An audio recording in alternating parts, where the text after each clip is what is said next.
পটুয়াখালী আওয়াজ করে বলুন, সৈয়দনা খলিল ইব্রাহিমের বিপদের সামনে আমাদের বিপদগুলো কোনো বিপদ।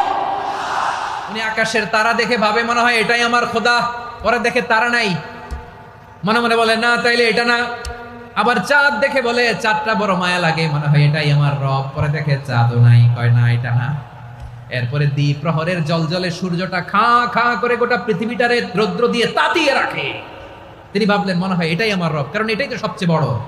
কিন্তু বিকেল বেলা ওই সূর্যটাও যখন চলে যায়, সাইয়েদনা ইব্রাহিম বলে না এটাও তো নাই, আমার খোদা যদি আমারে ছেড়ে চলে যায়, বিপদে পড়লে আমারে উদ্ধার করবে কে? এভাবে নিজের সাথে অ্যানালজি, সেলফ কনভারসেশন করতে করতে করতে তিনি মহা সত্যের সন্ধান পেয়েছেন। সুবহানাল্লাহ পড়েন। পারতেন, আপনি পারতেন? কেউ নাই, লক্ষ লক্ষ মুশরিক, আপনি একা। ওনার মতো এরকম বিচক্ষণতা দিয়ে আল্লাহরে খুঁজে পাইতে পারতেন আপনি? কি নবী ছিল, আল্লাহকে খুঁজে পেয়েছে। যখন আল্লাহর ইবাদত শুরু করলো, এই কথা ছড়ায় পড়লো চারদিকে। নমরুদ সাইয়েদনা ইব্রাহিমকে ডেকে পাঠালেন। নমরুদ বলে, ইব্রাহিম তুমি নাকি মূর্তির পূজা না করে কোন নতুন রবের ইবাদত করো, কে তোমার রব? সাইয়েদনা ইব্রাহিম বললেন, রব্বি আল্লাযী ইউহয়ী ওয়া ইউমীত, আমি এমন রবের ইবাদত করি যিনি জীবন দেন, যিনি মৃত্যু দেন। নমরুদ বলে, তাই নাকি? তোমার রব জীবন দেয় মৃত্যু দেয়, আর এটা তো আমি দেই, আমিও তো জীবন দেই, আমিও তো মৃত্যু দেই। সাইয়েদনা ইব্রাহিম বললেন, কেমন করে তুমি জীবন দাও মৃত্যু দাও, একটু দেখাও তো। নমরুদ জেলখানা থেকে দুজন কয়েদিকে ডেকে আনলো, কয়েদি এনে অর্ডার করলো, একটাকে এখনই শিরোচ্ছেদ, হেড অফ, ডেথ পেনাল্টি, মৃত্যুদণ্ড দেয়া হলো, ফিনকি দিয়ে রক্ত বেরোলো। নমরুদ বলে, দেখো দুজনকে ধরে আনলাম, একজন কয়েদিকে দিলাম ডেথ পেনাল্টি, মৃত্যুদণ্ড, ওরে মৃত্যু দিলাম। আরেকজন যে দাঁড়িয়ে আছে, চাইলে ওরেও আমি মৃত্যুদণ্ড দিতে পারি, কিন্তু না, ওরে আমি দিব না, ওরে আমি বাঁচায় দিলাম, ছেড়ে দিলাম, মানে জীবন দিলাম। দেখো ইব্রাহিম, তোমার চোখের সামনে একজনরে মৃত্যু দিলাম, আর একজনরে জীবন দিলাম। আপাত দৃষ্টিতে তাই তো, একজনরে তো জীবন দিল, আরেকজনরে মৃত্যু দিল। সাইয়েদনা ইব্রাহিম এবার বিপাকে পড়ে গেলেন। কিন্তু এক একজন নবীকে আল্লাহ এমন উইজডম বিচক্ষণতা দিয়ে এই জমিনে পাঠিয়েছেন, মুহূর্তের মধ্যে আল্লাহর খলিল ইব্রাহিম বললেন, ফাইন্নাল্লাহা ইয়াতি বিশ-শামসি মিনাল মাশরিকি ফাতি বিহা মিনাল মাগরিব ফাবুহিতাল্লাযী কাফার। আল্লাহর খলিল ইব্রাহিম বললেন, নমরুদ বুঝলাম তুমি জীবন দাও মৃত্যু দাও দেখলাম, কিন্তু আমার রব, আমার আল্লাহ প্রতিদিন সকালবেলা উষা লগ্নে ওই পূর্ব দিগন্ত থেকে সূর্যটাকে উদিত করেন, সাঁঝের বেলা, বিকেল বেলা, কুথুরি লগ্নে, সন্ধ্যা বেলা ওই দ্বিপ্রহরের জলে সূর্যটাকে পশ্চিম দিগন্তে ডুবিয়ে দেন। মানে সকালবেলা পূর্ব দিক থেকে উদিত করা সূর্যটাকে পশ্চিম দিকে বিকেলে তিনি ডুবিয়ে দেন। তুমি যদি পারো ওই সূর্যটাকে পশ্চিম দিক থেকে উদিত করে পূর্ব দিকে ডুবিয়ে দাও। সুবহানাল্লাহ পড়বেন না? দেখেন, ইনস্ট্যান্ট ইন্টেলেক্ট, মুহূর্তে বিচক্ষণতা, উইজডম কাকে বলে? নমরুদ পারবে? নমরুদের বাপ পারবে, ওর দাদা, ওর 14 গোষ্ঠী, গোটা বিশ্বের সব ক্ষমতাধর রাষ্ট্রনায়করা একসাথে হলে পারবে? ফাবুহিতাল্লাযী কাফার পারে নাই, ব্যর্থ হয়েছে। এবার তেলে বেগুনে জ্বলে উঠেছে, রেগে মেগে আগুন বলে, ফালকুহু ফিল জাহিম, ওর সাথে তর্ক নাই, না পেরে এবার এটারে আগুনে ফেলা। বিশাল বিশাল গাছ কেটে লাকড়ি এনে আগুনের কুণ্ডলি বানানো হলো, দাও দাও দাও দাও করে আগুন জ্বলে। আল্লাহর খলিল ইব্রাহিমকে আগুনে নিক্ষেপ করা হবে। আল্লাহর খলিল সাইয়েদনা ইব্রাহিমের হাতের মধ্যে রশি দিয়ে টাইট করে বাঁধা হলো, পায়ের মধ্যেও টাইট করে রশি দিয়ে বাঁধা হলো। আল্লাহর খলিল ইব্রাহিমকে আগুনের কুণ্ডলির মধ্যে ফেলা হবে। ও মিয়া, আপনি যে বিপদের কারণে ভয় পান, হতাশ হন, এটা কোনো বিপদ ওনার বিপদের সামনে? পটুয়াখালী আওয়াজ করে বলুন, সৈয়দনা খলিল ইব্রাহিমের বিপদের সামনে আমাদের বিপদগুলো কোনো বিপদ? এটা কোনো বিপদই না, এটা কোনো বিপদই না। হাত পা বেঁধে টাইট করে নিক্ষেপ করা হবে, সিম্পলি ফেলা যাবে না, কারণ দাও দাও করে দ্য ব্লেজিং ফায়ার, এমন আগুনের কুণ্ডলি, কাছে যাওয়া যায় না, আগুনের উত্তাপে নিক্ষেপ করা হবে।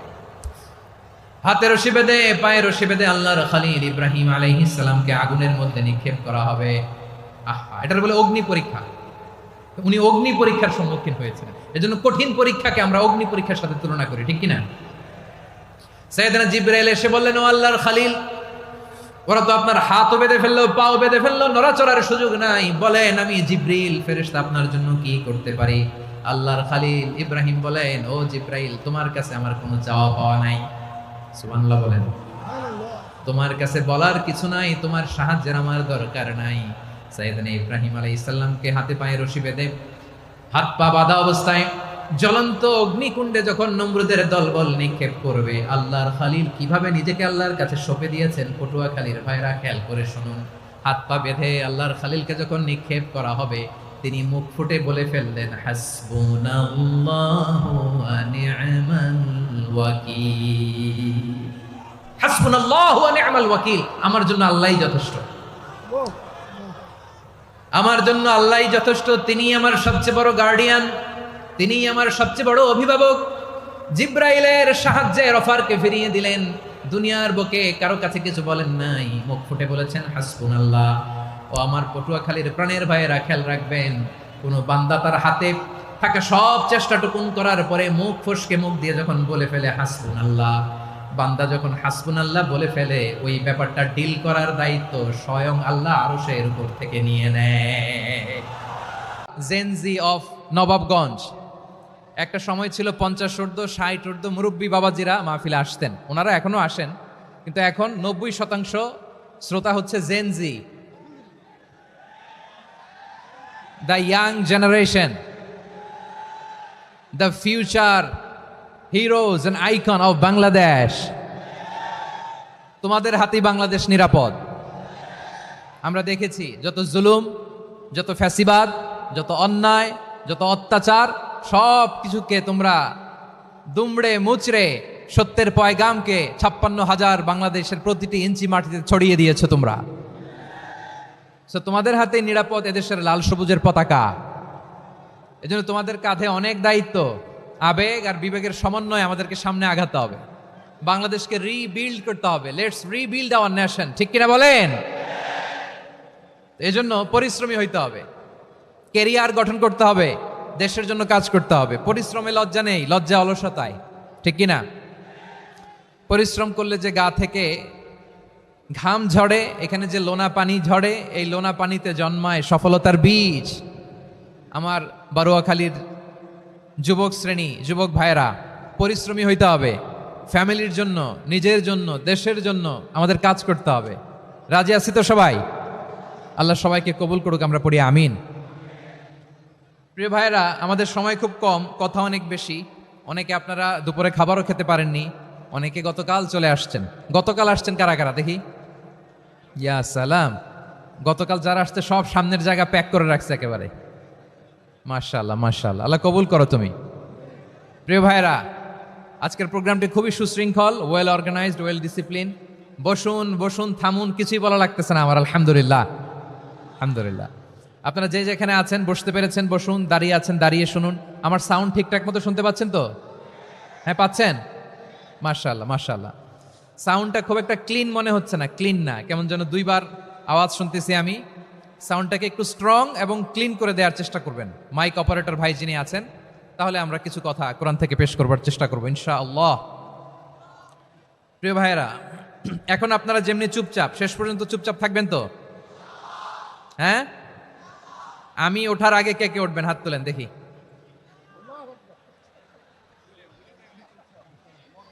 আমি ওঠার আগে কে উঠবেন? সত্যি তো? মনে থাকবে? একসাথে আমরা বিদায় নিব, আওয়াজ করে পড়ুন ইনশাআল্লাহ। সম্মানিত সুধী, মাইক অপারেটর ভাইকে আমার কথা শুনতে পাইছেন? যদি শুনতে পেয়ে থাকেন, মেহরবানি করে সাউন্ডটা একটু স্ট্রং করতে হবে, স্ট্রং, মজবুত করতে হবে এবং ক্লিন করতে হবে। মেহরবানি করে আপনি একটু ট্রাই করেন, আমরা আগাচ্ছি। সম্মানিত সুধী, আজকে আমি আমার খুতবার শুরুতে সূরা হাশরের শেষ 3 আয়াত তেলাওয়াত করেছি। মুখস্থ আছে না সবার? বাংলাদেশে ফজরের নামাজে প্রত্যেক মসজিদে যখন তাসবিহ পড়ে, ইমাম সাহেব এটা তালিম দেয় না, তালকিন দেয় না? প্রিয় বারুয়াখালীবাসী, মুখস্থ আছে না সবার? জি, ইনশাআল্লাহ। আজকে সূরাতুল হাশরের এই শেষ 3 আয়াতের তাফসীর আপনাদের সামনে উপস্থাপন করার চেষ্টা করব ইনশাআল্লাহ। কোরআনের অনেক জায়গায় আল্লাহ তাআলা নিজের পরিচয় দিয়েছেন। নিজের পরিচয় তিনি বিভিন্ন আয়াতে, বিভিন্ন সূরায় পেশ করেছেন। 3টি জায়গায় খুব এক্সক্লুসিভলি আল্লাহ তাআলা নিজের পরিচয় দিয়েছেন। এক হচ্ছে সূরা বাকারার 255 নম্বর আয়াতে, মানে আয়াতুল কুরসি, এর মধ্যে 9টা বাক্য আছে, 9টা বাক্য মিলে একটা আয়াত। এই আয়াতে আল্লাহ তাআলা খুব চমৎকার ভঙ্গিমায়, চমৎকার ভাষা শৈলী ব্যবহার করে, খুব উচ্চাঙ্গের আরবি সাহিত্য দিয়ে একটি আয়াত নাজিল করেছেন। এই আয়াতটার নাম হচ্ছে আয়াতুল কুরসি। বিশ্বনবী বলেন, মান কারা আয়াতুল কুরসি দুবুরা কুল্লি সালাতিন মাকতুবাতিন লাম ইয়ামনাহু মিন দুখুলিল জান্নাতি ইল্লাল মাউত। প্রত্যেক ফরজ নামাজের পরে যে আয়াতুল কুরসি পড়বে তার জান্নাতে যাওয়ার ক্ষেত্রে আর কোনো বাধা থাকে না, একটা জিনিস ছাড়া, সেটা হচ্ছে মৃত্যু, মরণ। লোকটা মরে না তাই জান্নাতে যায় না, মরলেই জান্নাতি। জাহান্নামের অবস্থা এত ভয়ঙ্কর হবে, জাহান্নামের ভেতরে লক্ষ লক্ষ কোটি কোটি কাফির মুশরিককে দেওয়ার পরেও জাহান্নাম বলবে হাল মিন মাজিদ, আরো আছে নাকি, আরো দাও।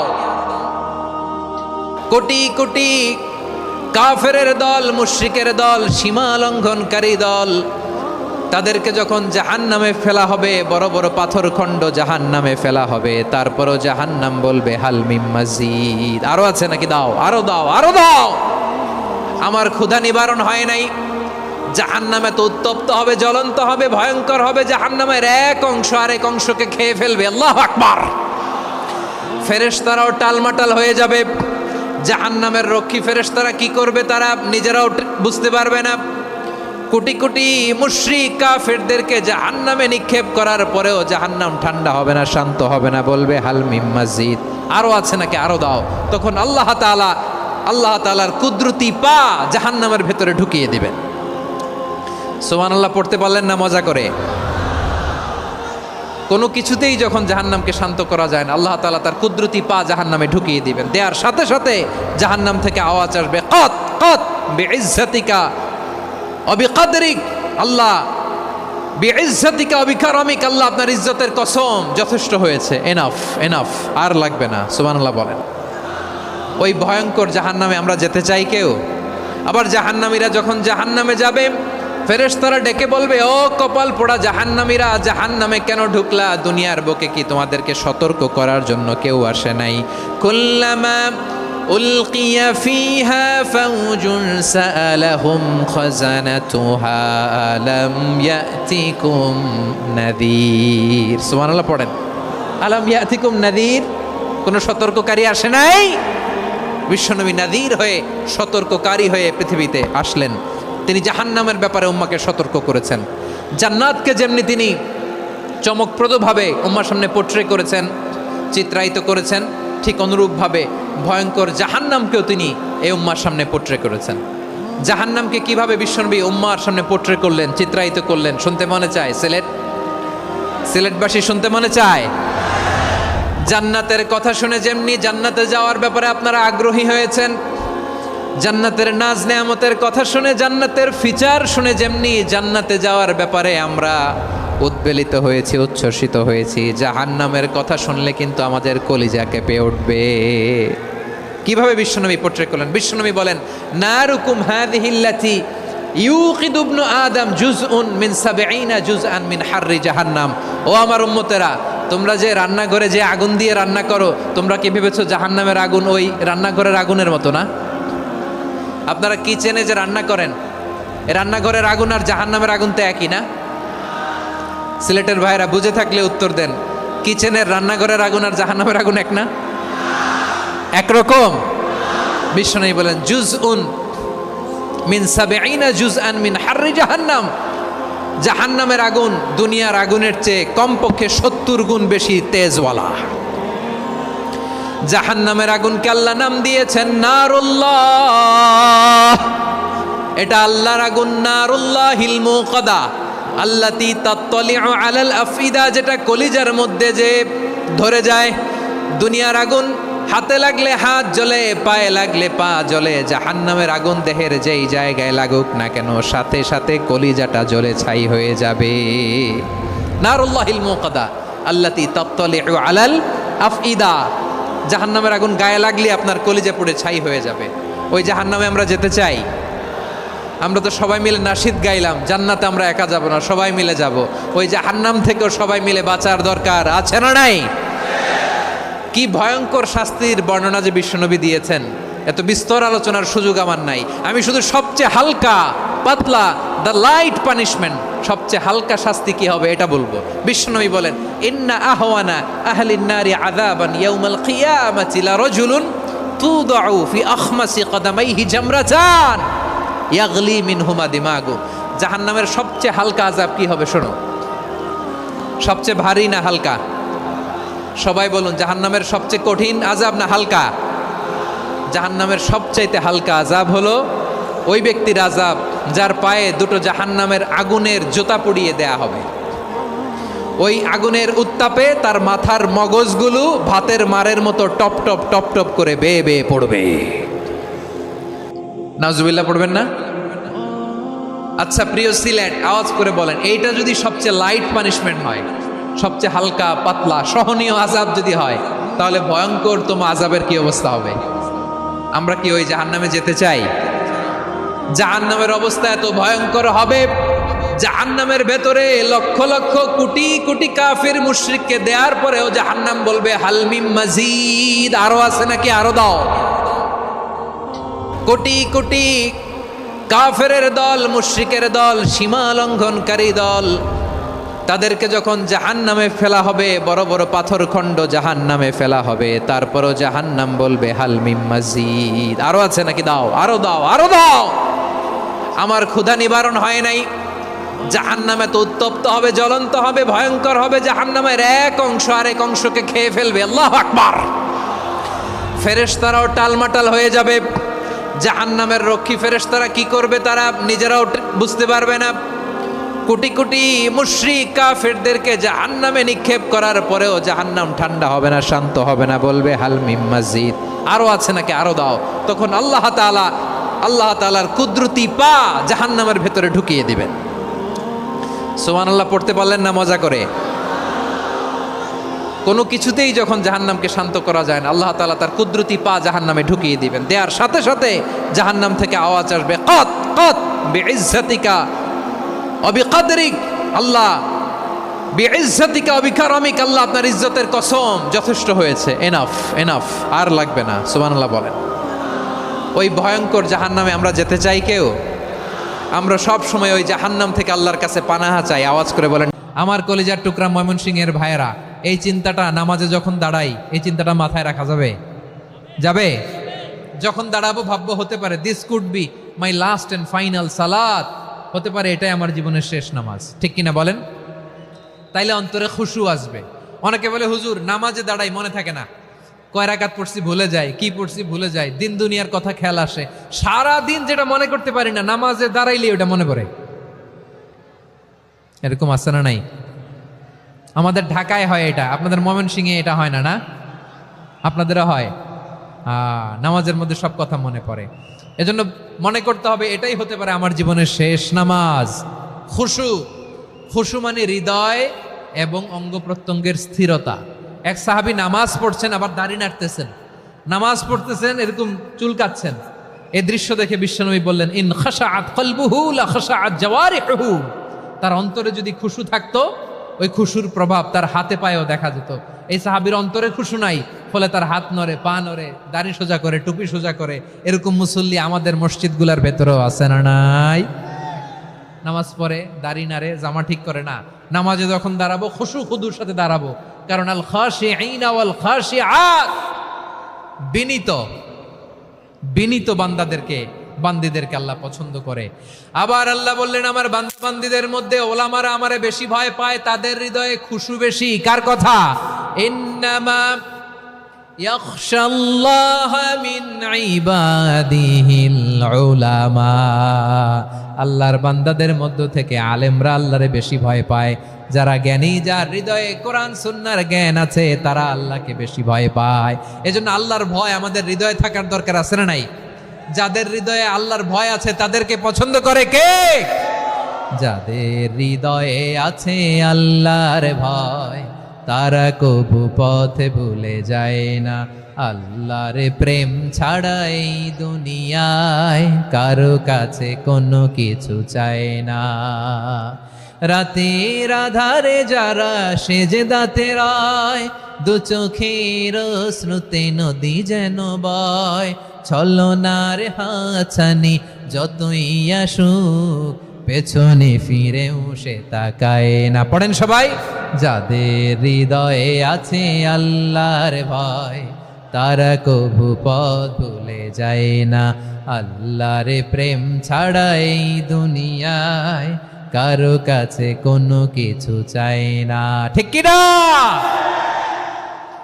আল খাশিঈন আল খাশিআত, আমাদের হৃদয়টা থাকুক আল্লাহর ভয় দিয়ে সমৃদ্ধ। আমরা চাই কি চাই না? আল্লাহর ভয় যার হৃদয়ে থাকে সে কখনো পদস্খলিত হয় না, পদচ্যুত হয় না। ঠিক কিনা বলেন? তাহলে খাশিঈন খাশিআত। 7 নম্বরে আল্লাহ বললেন আল মুতাসাদ্দিকিন ওয়াল মুতাসাদ্দিকাত, আমার প্রিয় বান্দা তারা যারা দান করে, দানশীল নারী এবং পুরুষ যারা দেয়, যারা দান করে তাদেরকে আল্লাহ পছন্দ করে। আপনারা দান করেন তো? হ্যাঁ, নাকি পকেট থেকে হাত বেরোয় না? বের হয়। মুক্ত হস্তে দিবেন আমার ভাইরা, মুক্ত হস্তে। আল্লাহ সুদকে ধ্বংস করে দেয় আর দানকে বাড়িয়ে দেয়। সুদের সাথে আমাদের কোনো সম্পর্ক না। আল্লাহ বলেন ইয়ামহাকুল্লাহুর রিবা ওয়া ইউরবিস সাদাকাত, আল্লাহ সুদকে ধ্বংস করেন, দানকে বাড়িয়ে দেন। পকেট থেকে দিয়ে দিলাম মনে হয় কমে যায়, আসলে কমে না, বাড়ায় দেয় কে? মনে হয় কমে গেছে, আসলে বাড়ায় দেয় কে? আপনি দিলে আপনারে দিবে কে? হ্যাঁ, আল্লাহ দিবে। আপনার কাছে মনে হয়েছে কমে গেছে, আসলে কমে নাই। আল্লাহ বলেন দানের দৃষ্টান্ত কেমন তোমরা জানো নাকি? মাসালুল্লাযীনা ইউনফিকুনা আমওয়ালাহুম ফি সাবিলিল্লাহি কামাসালি হাব্বা আম্বাতাত সাবআ সানাবিলা ফি কুল্লি সুমবুলাতিন মিআতু হাব্বা ওয়াল্লাহু ইউদাঈফু লিমান ইয়াশাউ ওয়াল্লাহু ওয়াসিউন আলিম। আল্লাহ বলেন সম্পদের মায়া ছেড়ে তুমি যে মসজিদের দান বক্সে দান করো, তুমি যে মাহফিলের এই অনুষ্ঠানে দান করো, তুমি যে গরিবের হাতে টাকা তুলে দাও, তোমার এই দানের দৃষ্টান্তটা হলো একটা চারা বীজের মতো। যেই চারা বীজ মাটিতে রোপণ করে দিলে 60টা শীষ গজায়, প্রতি শীষে হয় 100 শস্য দানা। আল্লাহ যারে চায় তেমনি বাড়িয়ে দেয়, তিনি যাকে মন চায় তাকে প্রাচুর্যতা দেয়। সুবহানাল্লাহ, ওয়াসিউন আলিম। আপনি যে দান করেন এটার দৃষ্টান্ত চারা বীজের মতো, রোপণ করে দিলে এক বীজ থেকে 60টা শীষ গজায়। আমার ভাইয়েরা, বীজ রোপণ করলে শীষ বলেন না ময়মনসিংহ, এটারে কি বলে? শীষ। 7টা শীষ, প্রতি শীষে থাকে 100 শস্য দানা, 100 করে শস্য দানা, 700টা। তাহলে দিলে বাড়ায় দেয় কে? আল্লাহ বলে এই বনি আদম আনফিক উনফিক আলাই, তুমি দাও আমি তোমারে দেব। এখন আপনি না দিলে আল্লাহ আপনারে দিবে? এবার বুঝে থাকলে বলেন তো, আল্লাহর কাছ থেকে পাওয়ার প্রথম শর্ত কি? আমাকে দিতে হবে। ঠিক কিনা? বেলাল রাদিয়াল্লাহু তাআলা আনহু, মদিনার সবচেয়ে গরীব সাহাবী, বিশ্বনবী বলেন আনফিক বেলাল, ও বিলাল তুমিও দাও। আপনারা কি জানেন বেলাল রাদিয়াল্লাহু তাআলা আনহুর সম্পদ কত ছিল? বেলাল রাদিয়াল্লাহু তাআলা আনহুর মূল সম্পদের পরিমাণ ছিল মাত্র একটা লুঙ্গি। একটা কি? এক লুঙ্গি যার মালিকানায় আছে, তারে বিশ্বনবী বলতেন দাও আমি বাড়ায় দিব, দাও বাড়ায় দিব।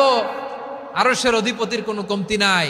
আল্লাহ বলেন তোমাদের গোটা পৃথিবীর সব মানুষের যার যেটা লাগে সবও যদি দিয়ে দেয়, আমি আল্লাহর ধনভাণ্ডারের 1 ইঞ্চিও কমবে না। চিল্লায় পড়েন আল্লাহু আকবার। এজন্য আল্লাহ বললেন মুতাসাদ্দিকিন ওয়াল মুতাসাদ্দিকাত, দানশীলদেরকে আমি ভালোবাসি। 60টা চলে গেল। 8 নম্বরে আল্লাহ বললেন ওয়াস-সাইমিন ওয়াস-সাইমাত, রোজাদারদেরকে ভালোবাসি। আজকে রোজা রাখছেন? হ্যাঁ রাখছেন না? মাশাআল্লাহ মাশাআল্লাহ। সিয়াম পালন করবেন, সিয়ামের সওয়াব আল্লাহ নিজ হাতে দেবেন। সেই স্টপ স্টপ, সামনে আসবেন না, স্টপ, পেছনে পেছনে পেছনে। আচ্ছা শেষ করে দিচ্ছি। 8 নম্বরে রোজাদারদেরকে আল্লাহ ভালোবাসেন, রোজাদার নারী ও পুরুষ। 9 নম্বরে হাফিযিনা ফুরুজাহুম ওয়াল হাফিযাত, যারা লজ্জাস্থানের হেফাজত করে, দৃষ্টির হেফাজত করে, অসংলগ্ন জায়গায় দৃষ্টি দেয় না, আল্লাহ তাদেরকে পছন্দ করে। সব শেষে ওয়াযাকিরিনাল্লাহ কাসীরা ওয়াযাকিরাত, যারা সময় পেলেই আল্লাহর জিকির করে। চেয়েছিলাম মনটা ভরে আয়াতের পুরো তাফসীর করব, সম্ভব হচ্ছে না। এই 10টা বৈশিষ্ট্য আল্লাহ তাআলা বড্ড পছন্দ করেন। ইসলামের সব মৌলিক অনুষঙ্গ এখানে চলে এসেছে।